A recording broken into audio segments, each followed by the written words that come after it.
Erga jettee tolee kana ilaalaa. Pileenii guddaan hanga kana ga'u addunyaa irra jiru.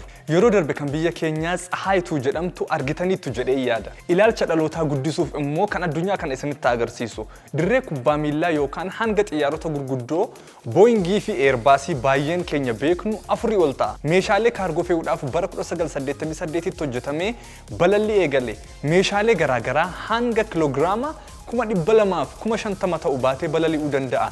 Xiyyaarota nuti beeknu hedduun injiinii 2 fi gommaa 6 qabu. Kun garuu injiinii gurguddaa 6 fi gommaa 32 qaba. Antonov AN-225 jedhama. Yukireenitti hojjetame.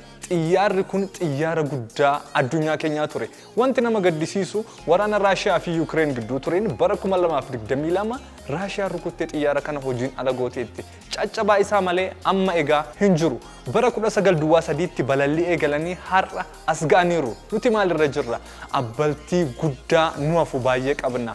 Dhaloonni keenya kanattis jabaadhaan naamsa kootii galatoomaa kun hojii injiinarootaati.